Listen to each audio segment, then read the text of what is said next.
Welcome in, friends, to the Betting Pros College Football Preview Show. I am Chris Welsh. I am not Scott Bogman, but Bogman is here. You are without Thor this week, but Bogman will be filling that chair. But you have no worries because we have Mike Farrell here. You can find me on Twitter at @IsItTheWelsh. We've got at Bogman Sports and M Farrell Sports. Everybody locked in motion.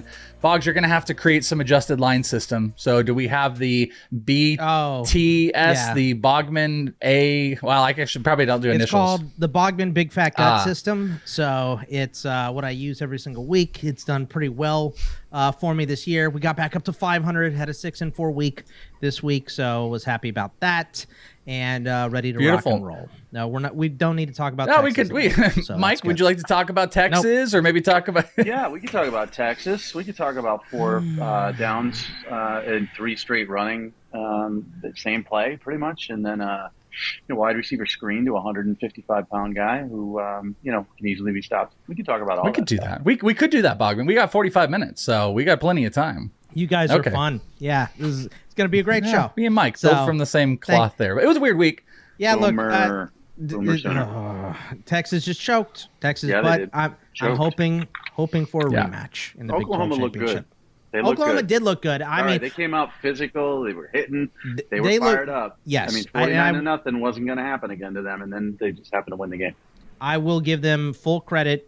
Texas got going too late. Some bad play calls, as Mike mentioned at the end, and just Gabriel's good. Dylan Gabriel is a very good QB. He led them on that game-winning drive, and hat tip to them. They won. They deserved it, and hopefully we'll see. Well, one thing I would tell you guys, I know you're going to miss Thor in this episode. We did do the early look-ahead show, which you can check out, which I host with Eric Froton and Thor, which does have some of those early lines. Make sure you're following Thor on the Betting Pros app. You can also see where his bets are, and I think we'll have the crew back together of Mike and Thor on Saturday. But let's dig into some of these games. Let's dig into all of it. And we're jumping into Saturday with this first bad boy. We have got number 1 Georgia going up against Vanderbilt. 31.5 is the line. 56.5 is the total. Look like the tickets and the money is on Vandy. And it's kind of split on the over right now. So Mike, let's jump right into you. What do you think? What do you got on this Georgia game with a pretty big spread? Well, I don't really trust Vanderbilt. 31.5 is pretty high. Georgia's going to be on a little bit of a come down. They're going to overlook them a little bit. Obviously, the Kentucky game was a statement game for them at home. That being said, I have no idea why everybody's taking Vanderbilt. They're just not a good football team. Florida covered pretty easily, and they're not a good football team either. So I'm going to say Georgia is going to cover this big number. They're on a mission. People are telling them they're not as good as the last 2 teams. People are telling them that, they told them last week that Kentucky could beat them. Kirby's going to keep them focused. He always is great at motivating, and somehow he's going to motivate them. I have no idea how you get motivated for Vanderbilt at Vanderbilt, but he's going to come up with something stupid, people think you're going to let down and you're not going to win, so let's win by 50, or, Vanderbilt's talking smack or something dumb. And it'll work. So they're going to win this game by, I would guess, 35 to 40 points. Boggs, when you look at all that money and the tickets on Vandy, everybody taking the points on that, does it give you any pause? No, not really. And the reason is because this is the best Vanderbilt team I've seen in a long time, and they still suck. They're just not very good. Georgia is a contender. We have talked about on this show how Georgia will take a half to wake up, but they didn't do it last week against Kentucky. Like Mike said, it is a statement game. The only thing that worries me is if they score 35 in the first quarter and then just kind of coast for the rest of the game, because we have seen Georgia do that. But Vandy, I believe in the last 2 meetings, didn't score a point against Georgia. I think I don't have a reason that is going to change very much in this game. It's a de facto home game for Georgia because they will fill up that stadium in Nashville. I just think that they're not sleepwalking anymore. They put 34 points up in the first half. This is a bad Vandy team. They're going to make unforced errors in this game, and Georgia's going to win going away. So not my favorite bet of the week, but I will take Georgia, and I'll take the over because I think they. What do you like better, the spread or the total? It's still the spread. The total, I don't know, but I still like Georgia laying those points. Yeah, the total depends on whether Vanderbilt scores. I mean, you know, Georgia's not going to score 56 themselves, you don't think. So can Vanderbilt cobble together 14 points or 10 points? I don't like the over either, or the under. Yeah, we agree on the side. And you know what? We're both going to be wrong because here's what's going to happen. Georgia's going to come out slow because they don't care about this game. It's a high school atmosphere. They're not going to be fired up. You know, and they're going to end up winning this game by 26, 27 points, and we're going to be pissed. But I'm still laying the 31.5. It's not my favorite bet either, but, I mean, Vanderbilt's just maybe you're good at baseball, Vanderbilt. I was about to say, it's a baseball school to me. It's a baseball school to me as I watched Dominic Keegan hit homers the other day here in the Arizona Fall League. But it might be something to watch live. Maybe there's a live bet in play, but I'm not so sure there's something that we're going to be jumping into as far as the spreads and the totals if we are really wanting to get some action on this. Hey, college football fans, are you ready to put your betting skills to the test? Maybe it's that Georgia Vanderbilt game, or maybe it's one that's coming up here soon. Maybe it's all of them, because that is what you want to do if you join the Betting Pros College Football Podcast betting group. Make your picks all season long, and if you're among the top ROI performers, you could win big. Prizes include a signed Garrett Wilson Ohio State jersey, which is pretty awesome, and premium subscriptions to Fantasy Pros and Betting Pros. You got to make just at least 100 picks, so if you've missed out, you got to catch up, so you might want to get in all these games. You got to have 100 throughout the season to qualify. Jump in now over at bettingpros.com/college or in the Betting Pros app under the College Football Podcast group. May the best better win. Arkansas, Alabama, number 11 Alabama, has a 19.5 point spread, a 47 total. Looks like we have got the tickets on Arkansas, the money on Bama, and the money big time on the under. It's kind of split as far as tickets are on the over, but the heaviest percentage is on the under here as far as the cash goes. So, Mike, what do you think about Arkansas and Alabama? I like the under. You know, I'm agreeing with the general public. I would lean towards Arkansas covering this. Not that they're going to win, but, you know, I think the Sam Pittman era is just winding down. 2-4, 4 straight losses, but 7-point loss to BYU, 3-point loss to LSU, you know, 12 to A&M, you know, 7 to Ole Miss. These teams aren't discernibly worse than Alabama. I mean, BYU is not in the same category. LSU doesn't have a defense, but, you know, I mean, these are solid teams. LSU, Texas A&M, Ole Miss. They've been staying close, at least close enough, or at least within 19.5. So I would take Arkansas to cover, but I like the under. I think Arkansas has a solid defense. You know, they're giving up to good teams, you know, 30, 34. Alabama doesn't have a great offense. This is going to be a defensive struggle. I could see this game being 31 to, I don't know, 31 to 10. You know, that's why the side is attractive, but not, because I think if Thor would do his analytics, he'd be like, my number is 19.7. It's like right there. The line is good, but I think this could be a low scoring game. You know, and I think the under is what I'm going to Boggs, when you look at this, the heavy money on that under looks like it might be tantalizing, but Alabama has also been someone to bet against for multiple weeks. Some playing, this is not a game you'd have like a money line play in it, but that's a big number on the spread. Is this an Arkansas play? Is this, you've been very big totals this year, so I feel like you're going to hone in on the totals. What do you like out of this game? It's the under. I mean, I hate to agree, you know, 2 in a row, I've agreed with Mike and the public here. I guess we went against the public with Georgia, but I don't know, man. I like the under more than anything in this game. KJ Jefferson is having to do everything on offense for the Razorbacks, and it hasn't been working. Arkansas's lost every game they played against P5 opponents so far. 4 games in a row, BYU, LSU, A&M, and Ole Miss. The last 2 games, they only put up 22 and 20 points. Bama's turned it on the last 2 weeks after the embarrassing performance at South Florida. They held Ole Miss to 10, Mississippi State to 17. They'll get Arkansas's best effort for sure, but I don't think it's going to be enough. I'm just not sold on the Bama offense yet either, so I don't want to lay the points, but I'm not sure Arkansas is going to have too many scoring opportunities. So Bama isn't having a great year, but I still think they rank as I think they still rank as the number 1 team in defense according to PFF. It's just not clicking on offense, so I think the under. Let me throw one thing at you guys here real quick. Is Thor's system? If you do want to take, yeah. Well, I have Thor's numbers here. You have access to I Thor's do. system? I'm special like that. He hosts. Yeah, I have the first show. week, I do the look ahead show. So You got all I of them, though? got You some got lines, everyone? baby. Don't worry. I got some tricks up my sleeve. God, that's like the freaking launch I'm codes, man. I'm about to blow your mind. Good. Alabama actually Wow. opened up as a 17.5 point favorite. Thor's now this could have been adjusted over the last couple of days, but as far as the early line was, his system had Alabama at 18.5 and 2.5 points on the over. 49.5 was the total here. So that is what, as of Sunday when we ran the system and we did the look ahead, that's what that is. So it plays like the slightest edge to Arkansas and actually a little bit on the over. I think this might have been Milroe's best game last year too, right, Mike? Oh yeah, it was definitely, and he's improving. You know, he's a good downfield passer. They've suited the offense for what his strengths are: downfield passing and running.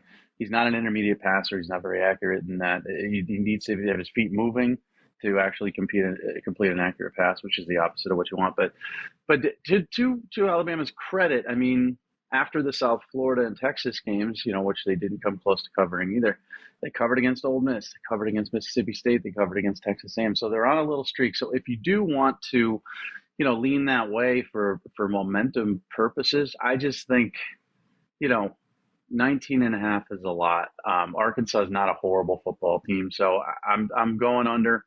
But I could see why, you know, people might be pushing that line up if it was 17.5, because Alabama's been covering at least the last. Yeah, and again, it's interesting because that was it was a 17.5 open, and it's moved over into there. We're moving into the value changing side. So Arkansas has become the bet where there might have been some early value on Bama.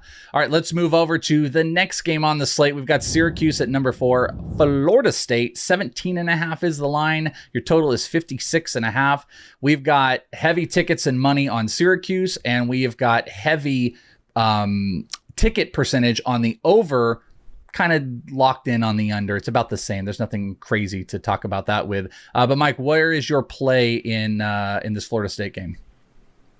I like Syracuse here. I mean, you know, Florida State has sort of disappointed me a little bit with these big lines.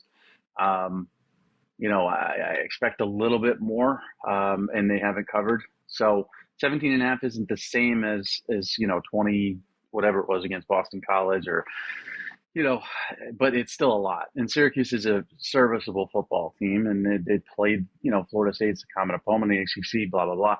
They're going to be prepared.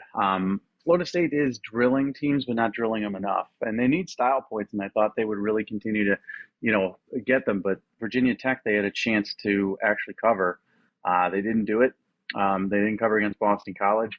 So I think, you know, Syracuse is better than both of those teams by far, and they can cover the 17.5. Boggs, I did take a peek. I think I have the okay from Thor as the host, and him sending me this. This is his show also, and so I want to put this out here.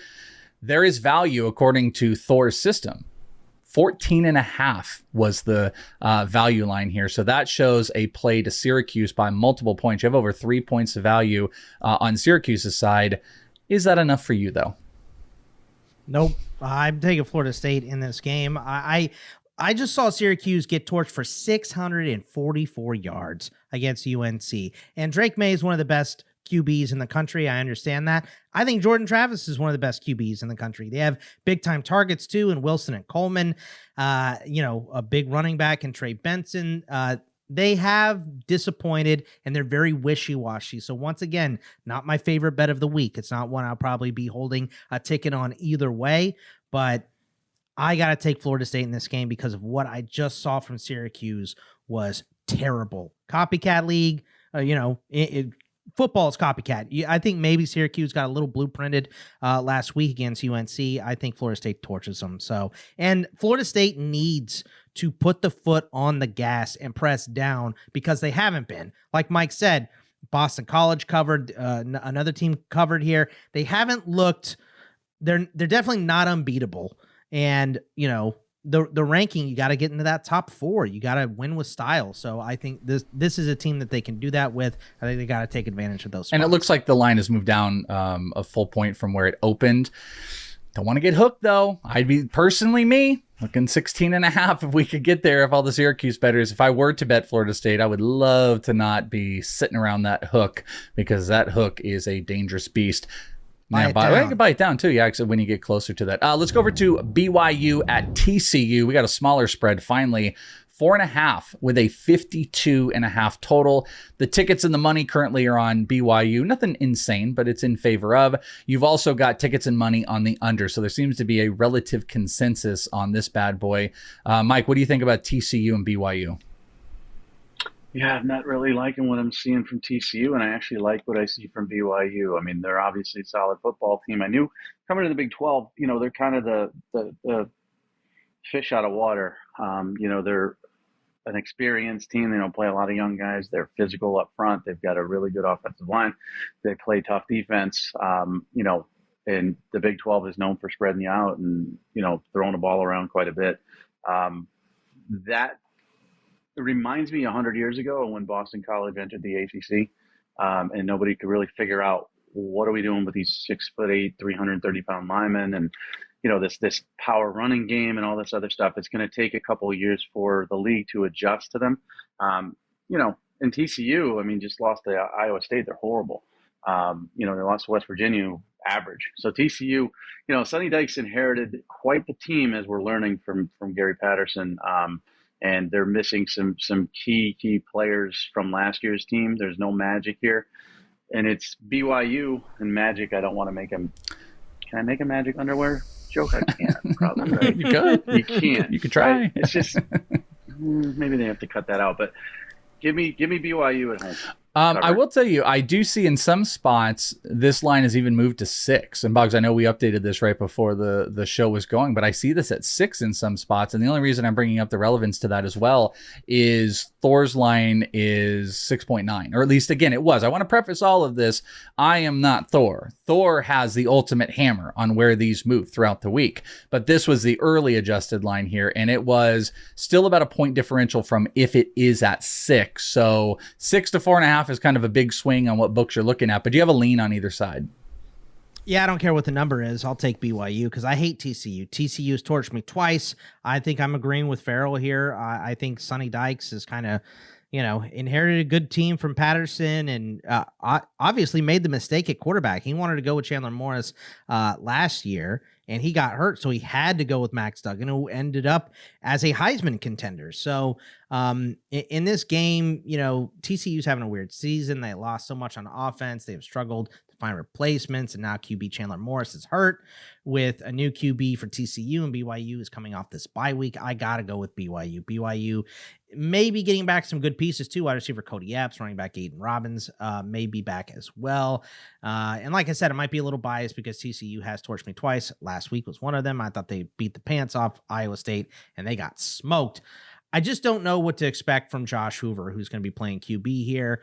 I feel like the over could be in play, but once again, Hoover's a big question. I'll go BYU in the over without a ton of confidence on either. Okay, well, this line moving has worked in favor of you. This will be you guys versus Thor's system, which is in favor of TCU. So as that line does move, if you are seeing it at 6, if you're a BYU better, even better. You get a better line, a better bet overall. I've been making some money off of Texas A&M. Me and Thor were talking about that. Texas A&M has been very nice. I know Boggs with the thumbs down. Oh, the Aggies. But you know what? Money bet over Aggies, my friend. They're going to be going up against number 19 Tennessee.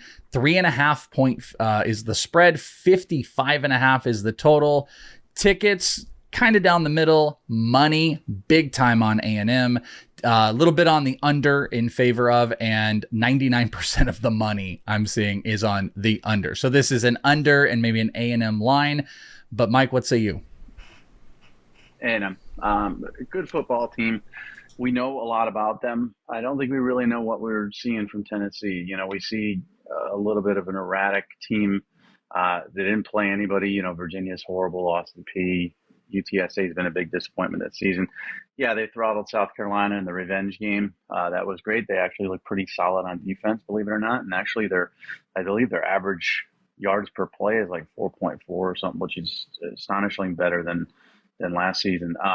But they also lost to Florida and look like garbage. The offense isn't the same. They're missing the 2 top wide receivers from last year off to the NFL. They're missing the accuracy of Hendon Hooker. A&M, we know what we're getting. We know they're a bit of an underachieving team based on recruiting classes and all that good stuff, but they're a really solid defense. They're going to be able to diminish any sort of running attack I think that Tennessee has, which is really going to hurt Joe Milton. Offensively, Texas A&M has studs. I mean, they've got good players. They just haven't been able to put it together entirely. I think they're going to cover this game. Maybe they don't win. Maybe they, lose this one on the road. But at the very least, it should be a very close game. So give me that 3.5. That hook might come into play here. Boggs, I'd be curious. I'm very curious if we're going to hear you say positive about Aggies. But also, I would say that Thor would be in line with this, at least according to his system, because there is around a 1.5 value at least at the early onset. So that hook might be another one of those little key factors you'd want to jump in on. But what say you? Do you think Tennessee as the favorite here is the play? I love this game. I think it's going to be super weird, but no, Tennessee's not the play for me. Neither is A&M. The under, to me, is the play in this game. I actually really like the under. Tennessee lost to a bad Florida team. They beat a decent South Carolina team, like Mike mentioned. To me, this game is all about the Tennessee offense against that Texas A&M defense. Texas A&M harasses a QB constantly. Joe Milton, I would call him middle of the road against pressure. I looked at PFF numbers, kind of the same thought as my gut feeling. He's kind of middle of the road. Max Johnson, the quarterback taking over at Texas A&M, is actually the number 1 rated QB with a clean pocket of QBs with a minimum of 50 dropbacks this season. But Tennessee is a top 5 pass rush defense, according to PFF as well. The best play, in my opinion, is the under. I'll roll with that. I'll go with Tennessee because they're coming off a bye week. They're playing at home, and they don't have their backup QB under center. But I don't want any part of the side. Give me the under in this game. I like the defense on both sides. Well, that is where the money is. The money is in play on that under, so that might be where you want to go. You, my friends, can use Sportsbook Sync to automatically track your bets across all major sports books in one spot when you download the free Betting Pros app on iOS or Android. Easily track your bet performances by sport and bet type, including game picks, props, and parlays. Get personalized bet recommendations tailored to your interest, including line alerts. When viewing a game of interest, simply get a game notification so that you're alerted once a line has hit a certain number that you're looking for. At that point, you're going to be notified so you can lock in your bet at an ideal line. Then you can set that number to be up and set it with your sportsbook. Head over to bettingpros.com/apps to start setting your line alerts now, or download the Betting Pros app in the iTunes or Google Play Store today. It is an invaluable app. I use it. I track my bets. NFL has been mwah. And guess what? My college football bets have been great as I have been hanging with these guys, Thor and Froton, getting it done. So you can use me as a proxy if you want to follow me. You can see what I'm betting with these guys and getting the smart money from all the smart people on the college football side. All right, let's get to some more games. We've got number 8, Oregon. Oh, baby, this game. At number 7, Washington. Line, game of the 2.5. Total, 67. Things are split except for one thing. Bet the over. We got money on Washington. We've got tickets on Oregon, but we got everything on the over. So, Mike, are you overing it? And is there a side that you want to play? No, I don't like the side at all. I don't know who's going to win this football game. I know the over is probably going to come in, barring any injuries. I mean, this is going to be an absolute shootout. I don't think either defense can stop the other. Oregon's got a good defense on paper, but they haven't played anybody at all. Sort of table those numbers. Washington, gave up 32 points to Cal. 24 to Arizona. They can give up points to average teams, and Oregon's not an average football team. So their secondary is not very good. And I think, it's funny because Oregon's susceptible to the run, even though Washington never runs the ball. I think they're going to run the ball a little bit more in this game, and it's going to be for big gains. So give me the over here. I don't like the sides. If I had to pick a team that's going to win this one, I would go Washington probably because it's going to be a shootout and their offense is better. Panics. Bogman, what is there a side for you, or is this just a total play, or is there nothing? It's a stay away for me. You know, as I'll steal Thor's saying, it is definitely a stay away. Two teams that haven't really been tested yet. Oregon was able to stop that aggressive passing attack from Colorado, who still ranks as a top 5 passing offense according to PFF, but Washington is the number 1 rated pass offense, obviously, in the country. Penix versus Knicks could be big in a Heisman race as well. I think Oregon is going to have to win behind running backs Bucky Irving and Jordan James. Really, they need to test this Washington run defense. Bo Nix isn't making mistakes. He's got 1 pick. He's got an 80% completion rate as well, but Washington is going to be the first elite defense that they'll have played this whole year. Penix is crushing it right now, and the Huskies are expected to get back stud wide receiver Jalen McMillan to mix in with Odunze and Polk, to form arguably the best wide receiver corps in the country. Both teams are coming off a bye, so there's no advantage there. I think I'm going to take the Ducks in this game. The pass rush has been good. They really dominated Colorado and slowed down a good, passing offense. This game overall is to stay away, but for me, I'll lean on the Ducks as a more complete team here. But I think it's just going to be a really fun game to watch. Thor's voice is coming down from Asgard to me, and he is incepting me with the tell. Go with Mr. Mike Farrell because there are 5 points of value on that over. He's got that one going at 72, at least on the early line. So that would be 5 points. And you have to bet this game if you're a human being. I mean, this is the game of the week. It's going to be the most exciting game. You know you're going to bet it, Bogman. You know you're going to bet it. You have to. You cannot not bet it. I'm going to take Oregon. Yeah, I'll take Oregon. You have to bet it. Like literally, I just want a little piece. I know I'm going to watch it, so I want a little small piece. Small is fine, but if you have any sort of gambling inkling of an addiction in your body, you cannot watch this game without having money on it.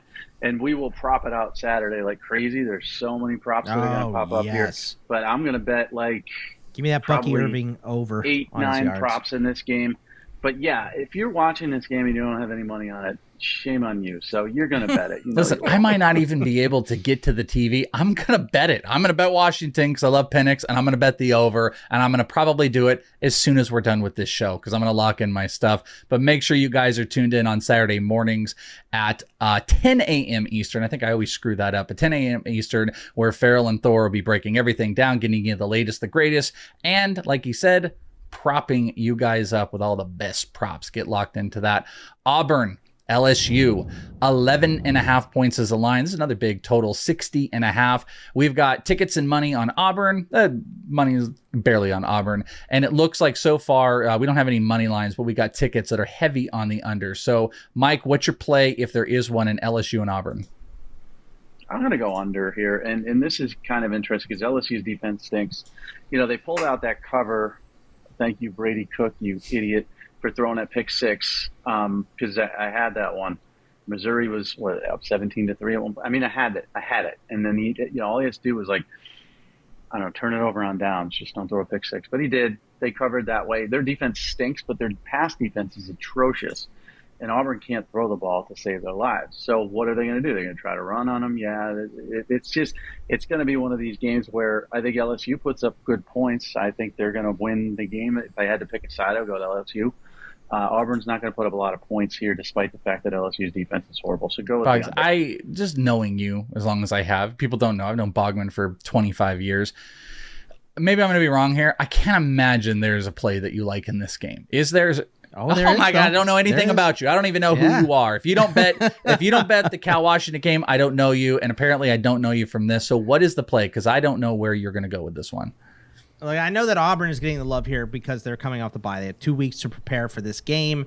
They're a solid team, but there's a reason that LSU is still double-digit favorite here. LSU is going to be able to score on Auburn, who does have a solid defense, top 25 in scoring, 33rd against the pass. My guy Nick Allen at CFP Winning Edge has the Auburn backfield 7 as a top 15 unit, but it doesn't matter. Jaden Daniels has been awesome. They will score. They will put pressure on the Auburn offense to keep pace.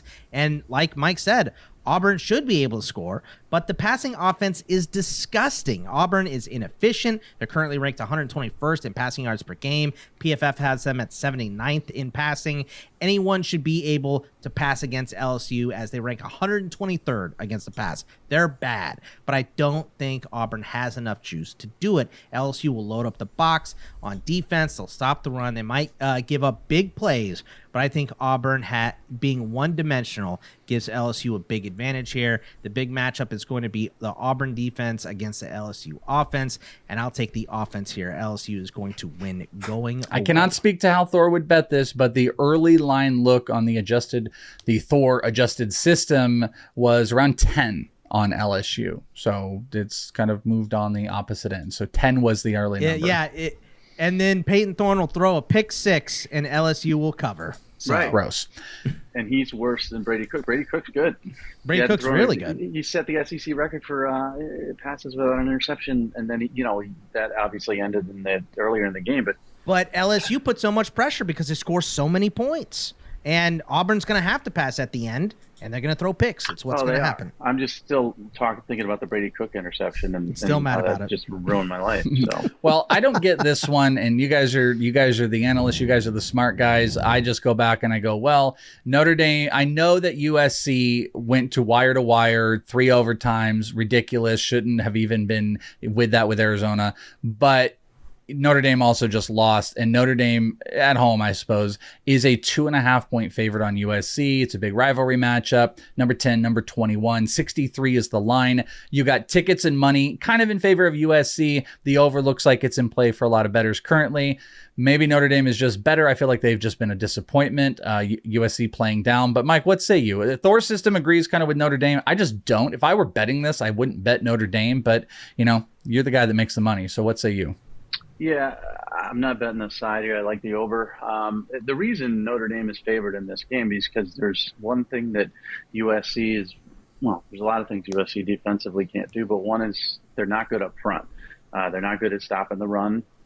Notre Dame is good at, running the football, except for last week against Louisville when that was inexplicable. They're a 2-loss team, so them being favored against an undefeated playoff contender feels kind of weird, but that's probably what everybody's looking at when it comes to these matchups. To me, it's the over. If Notre Dame gets a lead, USC will, obviously air it out with Caleb Williams and put up some points, and this could end up in a track meet. If USC gets the lead, Notre Dame is going to be very uncomfortable. They've never been a good team coming from behind. That could lead to more points for USC if Notre Dame makes mistakes. So take the over here. If I had to pick a side, I would pick USC, just simply because they've got the better quarterback. They've got the better offense, and it's kind of inexplicable that an undefeated team is a 2.5 point underdog at Notre Dame when they're coming off a horrendous loss at home where they didn't look good at all. Yeah, it's funny, Boggs, because we're like, Washington, Oregon, you got to bet it, blah, blah, blah. But then it's like you got 2 huge teams, 2 huge rivalries, which feels like kind of a no touch. Like I think a lot of... You don't want to bet this game because then you have to watch I feel like you're not going to want to touch this one, but I mean, what say you? Is there a side? Is there a total? Yeah. I mean, here's what we know. We know USC is going to score. USC's low score of the season so far is the 43 they just put up against Arizona. Notre Dame is a strong defensive team. They held Ohio State to 17 and Duke to 14, but they just let Louisville gash them for 33. And USC is also going to get scored on. The last 3 weeks, they've given up 28 to ASU, 41 to Colorado, 41 to Arizona. The question is can Sam Hartman take advantage? He threw 3 picks last week, and one of the few things that USC does well is rush the passer. With USC being guaranteed to score and Sam Hartman not playing his best ball, I'm going to take USC on the road. I'm more confident in USC than the total, but I can see the total going over as well because USC's defense is garbage. Lincoln Riley and his defense has been bad for a long time.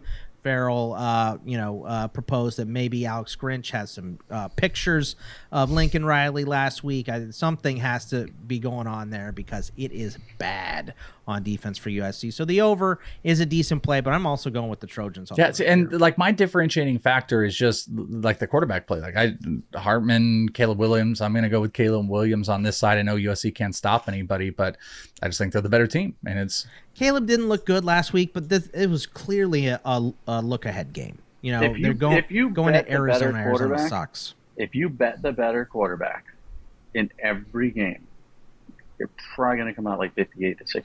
Yeah, I don't think that. People don't do it. Yeah. and I don't do it. I should, but yeah. I mean, just when in doubt, a lot of pick a betting. better quarterback. Yeah, out of principle. I'm betting USC. Principle. Sorry, Notre Dame. I'm betting USC. I'm just doing it out of principle because I'm a degenerate and I don't need big lines and big facts to get me. You know what? That hit me, struck me. Better quarterback, Caleb Williams. Lock it in. All right, two more here. We got number 25, Miami, going up against number 12, North Carolina. The spread is 3.5. Little hook there, 57.5. We got tickets and money on UNC. We don't have any information on the totals. So, Mr. Mike Farrell, Miami, North Carolina. What is the bet? UNC. Mario lost his football team. He won't admit it. The team won't admit it. The administration won't admit it. But he's lost his football team. There's no way you can possibly gain this football team back after what you did last week. After you put these kids in that position. After you not only didn't kneel and fumbled, and you know, review shows that was not a fumble, but who cares? You still didn't kneel. It's a bad decision either way. Yeah. But then you gave up 74 yards in 26 seconds when all you had to do is play a freaking prevent defense. You deserved everything you got. It's the worst coaching I've ever seen. There's no way to get this team back. And you know, Mario was quoted saying it was a spirited, you know, we're back in practice. It's spirited. Yeah, that's great. The second things go wrong, everybody's just going to lose faith and they're going to fold. So Miami is on a downward spiral here, not against crap teams, but North Carolina is a good team. They can score some points. They're going to put it up. I don't like the over because I don't trust Miami. I'm not sure how, you know, Van Dyke's going to come back from that 3-pick game and how they're going to respond. I mean, give me North Carolina to cover this, even with the hook. I'll take 3.5 and lay it. Bogman, do you sit on another side here? Do you think this is a big UNC bet? No, I think this is going to be, like Mike said, it's going to be how Miami responds to the biggest choke maybe ever against Georgia Tech. It's a bad matchup to you know, coming off that gut-wrenching loss, but also maybe it is a good matchup because you do have to refocus real quick and say, look, we're going up against a top 15 team here. We got to refocus. We got to forget about that. We got to concentrate on this team. So maybe your focus is a little better, but UNC has beat everyone put in front of them so far. They look really good last week against Syracuse, as I talked about before. The problem is with UNC is that they'll have a weird game like they did against App State. Drake May showed out last week. He threw for over 400 yards. 3 of his 8 touchdowns this year were last week. Miami's been strong on defense, top 15 group according to PFF, but UNC is clicking. Miami's strong on offense too. Tyler, this is a really good team coached poorly. Like Mike said, Tyler Van Dyke played very well, an incredibly strong rushing attack with Parrish and Chaney. I really like. I think my favorite play here is the over. Both these defenses are decent, but the offenses are elite. I think this is going to turn into a shootout by the end of the game. I'll take UNC at home and lay the points, but I think the over is what I like here the most. All right, final game on the CFF preview for Week 7. We have got number 18 UCLA going up against number 15 Oregon State. Pac-12 football. The line is 3.5. Total is 55. We've got tickets and money on Oregon State. We've got tickets and money on the under. So, Mike, a couple ranked Pac-12 teams and an under bet. Is there a total or a side that you like? Yeah, I like the under. Oregon State's got a good defense. It's a tough place to play. You know, UCLA still putting their hands in some young players. Obviously, some transfers, but you know, young players. Dante Moore. I just think this is going to be a low-scoring game. I'm not sure who's going to win. I would lean towards Oregon State winning this football game. But I mean, UCLA beat a tough Washington State team last week, but it was sort of a low-scoring game. You know, they lost to Utah in a 14-7 game. So, you know, give me the under here. If you want to be a degenerate and parlay it, take Oregon State. But I like the Fox, you under. seem to agree on that underplay. Is that the one side you want to take? I think it might be my favorite play of the week. You know, I think like the last game we talked about where the offenses are elite. The defenses are pretty good, but the offenses are elite. I think it's the reverse in this game. I think the offenses are both pretty solid here, but the defenses are elite, so I like the under. UCLA is 8th in scoring defense, 3rd against the run, which is the Beavers' strength, 24th against the pass. UCLA only allowed Washington State to score 17 points last week. Wazoo's previous low this season was 31 against Wisconsin. UCLA has also been getting turnovers, 13 already in 5 games.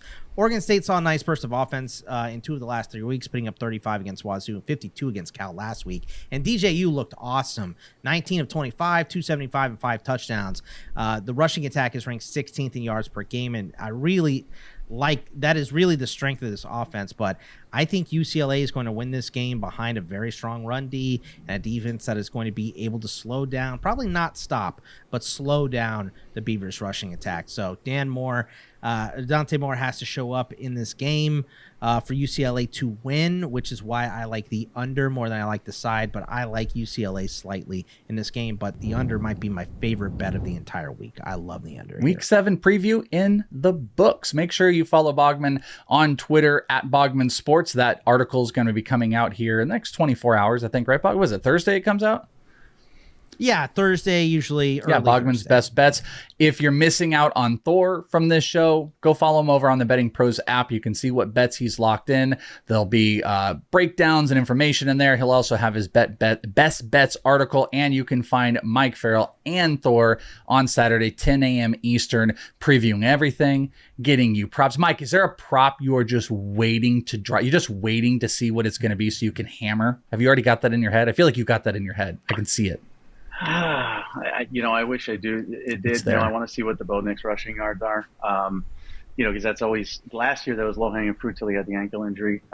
They've upped it a little bit here. They've adjusted, but it's still, a pretty good bet. And honestly, last year he was so limited against Washington. He's gonna want to take off and run. So if that thing's low, I'm going to hammer the hell out of that. Make sure you guys tune in so you can get all the information on that. At Bogman Sports, at M Farrell with 2 L's Sports. I'm at Is It the Welsh. Thank you guys for hanging out with us on the CFF preview for Week 7. We'll talk to you next time right here on Betting Pros. Bye, friends.